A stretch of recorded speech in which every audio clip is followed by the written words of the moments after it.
watching UConn Huskies Unleashed, sponsored on WFSB by the Connecticut personal injury law firm of Riscassi and Davis. If anybody's ever played football and have been a part of a team and been around a group of guys, you realize when you get the opportunity to come back, however many years it is, I wasn't going to give it up. UConn quarterback Joe Fagnano is talking about one of the big reasons he'll be back on the field for a 7th season. Yeah, Joe, he's a grad student now. He began his career at Maine, where he played 3 seasons. He redshirted his junior year before transferring to Connecticut. He's played 2 seasons with the Huskies, and he is still here. And now he is getting ready to run the offense in 2025. Your sports reporter Mark Robbins is here now with how and why this is possible. And Mark, it's really a combination of things. It is. I think he's going for his doctorate, by the way, as a grad student. I'm not sure, but it's a combination of a lot of things. A medical redshirt season, an extra year due to COVID, and the fact that Joe's got a lot of talent and played early in his career at Maine. This Pennsylvania native is getting ready for a 7th season of college ball, and he's also got his eye on playing at the next level when he's done in Stores. UConn's Joe Fagnano wears number 2, and he became QB number 1 midway through last season. 20 TD passes and just 4 interceptions is the kind of success that'll put you in a game and keep you there. Fagnano led the Huskies to 9 wins, including a victory in the Fenway Bowl. He thought his college career was over, but a pandemic and a medical redshirt opened up the possibility of continuing to play in Stores, and Joe thought if he could, well, he would. Actually, it was a no-brainer. Once I got the phone call and then from Coach Moore and some offensive coaches and then talking to guys on the team, it was a pretty simple decision that I was going to come back and play another year. A simple but vitally important decision to return to Stores, and it was met with great excitement within the program. There was just a lot more fluidity in eligibility requirements, and I doubt he'll get an 8th, but we'll take his 7th, that's for sure. So here we go, Joe.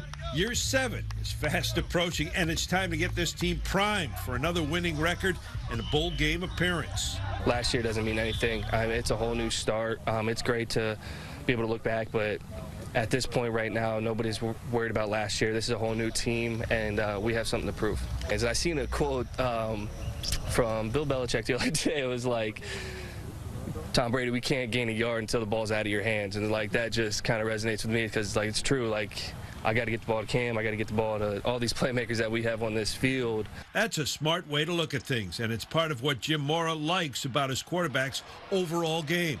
And Mora believes that game will play at the next level as Joe tries to become a pro.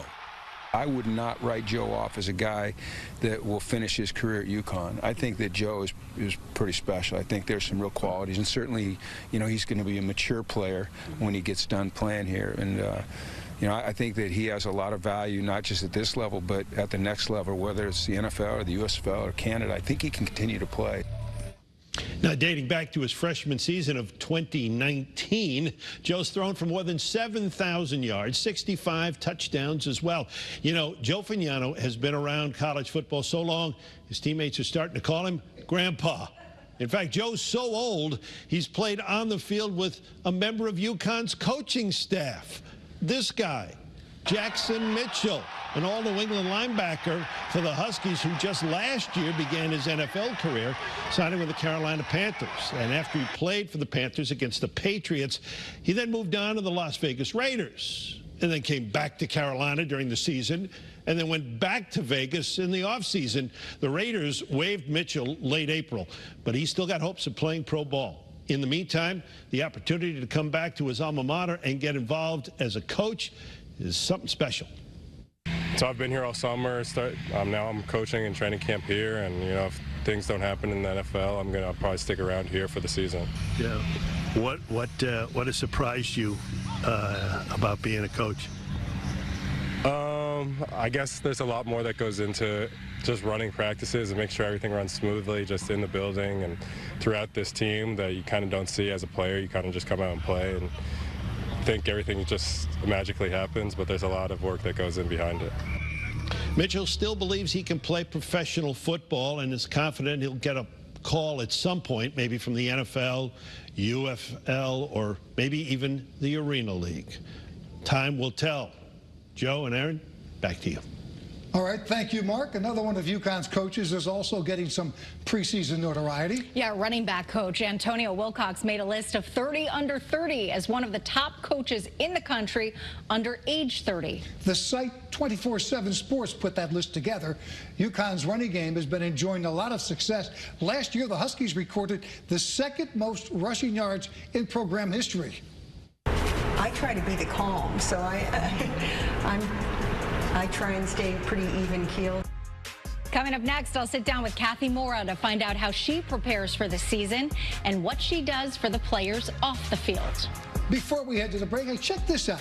UConn's starting wide receiver, Skylar Bell, who we heard from a little earlier, made the 2025 Biletnikoff Award watch list. That's an annual award given to the country's best wide receiver. Bell, who played at the Taft School in Waterbury, is one of 47 players in the running for the trophy. Off the field, Bell is an avid hockey fan and played on the ice up until high school. We'll be right back.